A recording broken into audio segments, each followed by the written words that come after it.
Alright, this is the Coffee Cup channel, and this video is basically, I'm just going to go over in audio format only, how I made my digital composer video.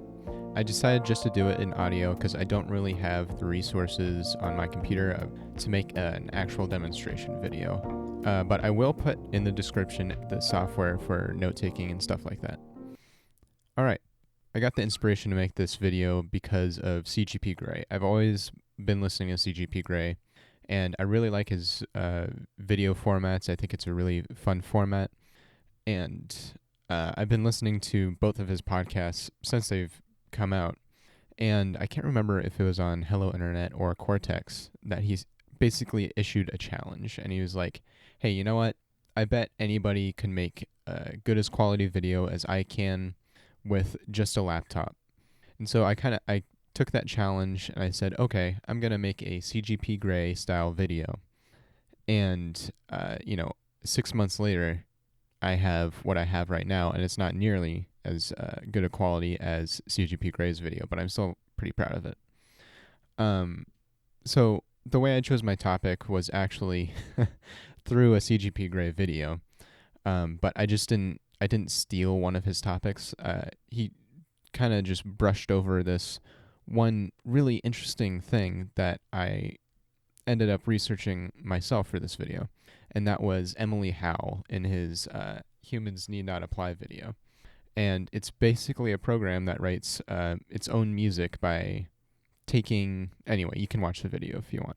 But there was a lot of research, academic research done on this project, and that's basically where I got all my information from the video was from this guy's David Cope, who wrote the program, had written books and articles, he'd been interviewed.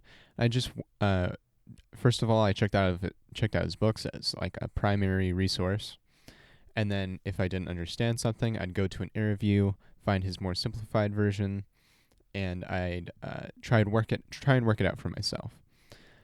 One thing that made this project a lot harder than it should have been was I took all my notes on paper. That was a huge mistake.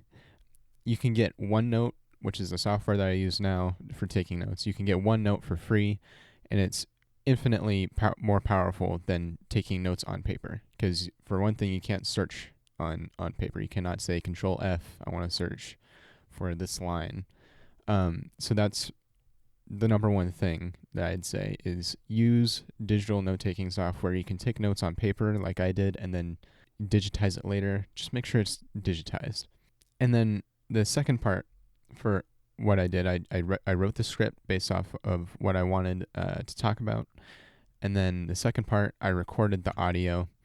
And the audio recording software, which I'm using right now to record this audio, is Audacity. It's a free software. And the microphone that I'm using is ATR 2100 microphone, which is a USB microphone. But it also, the interesting thing about this microphone is that it's a USB microphone, but it also has an XLR input, so you can use a preamp like the one that I'm using right now. I didn't have the preamp at the time, but the one that I'm using right now is an Onyx Blackjack 2x2 USB recording interface. And you get a lot higher quality audio and more control over your audio. And once again, this will all be linked in the description.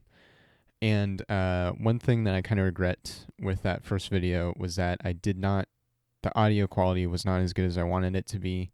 And also, I didn't speak the way that I wanted to. I don't know why, but I was just very nervous during that take. And the third part, and the hardest part that took the longest, was animating. And when I went into writing the script, I didn't really worry about what I was going to do for the animations. What I ended up doing is I just took it paragraph by paragraph in the script. I was like, okay, what's a good way that I can make a visual representation of what I'm saying here? What images can I use? What image pops into my head when I say all these things? And I think of the image that I was looking at, and I'd go to the Wikimedia Commons, which is a huge database of pictures. I'd search for images, and then I'd add that image as like a comment on Google Docs. so I could always go back and reference it. And if you go into the description of my original video, you'll see all the credits for the photos, which you need that because it'd be copyright infringement if you didn't credit the user, even if it's an open source type thing. I took all those and I put them into Davinci Resolve 12, which is another free software. That's kind of a theme with this video, is everything was free. I mean, the only thing that I ended up spending money on was the microphone, which is not expensive at all. It's like $50 when I got it, which is super cheap, and the audio quality is good. And I guess the only DaVinci Resolve 12 takes a lot of resources off of your computer, and I have my own home-built computer with plenty of RAM on it, and that was still pretty taxing on my computer. And a good alternative would be Hitfilm, which is another free software. And I mean, if you really just wanted to get the subject across, you could always use Windows Movie Maker. Or if you're on Mac, you have some good stuff that you can use that's proprietary software on Mac. And the only, quote unquote animating that I did was this thing called keyframe animations. And that's basically saying, okay, the image starts here on the timeline. I'm going to go to this place on the timeline, and I want it to move in that direction over this certain amount of time. And it's hard to explain, so I'll try and link a tutorial that explains it much better than I did. But so really, I'm just saying a couple things here. One, it's not easy to make the video, but you can definitely do it. It's free, and I did most of it on my laptop actually. Besides the animating, that's the only thing. Anyway.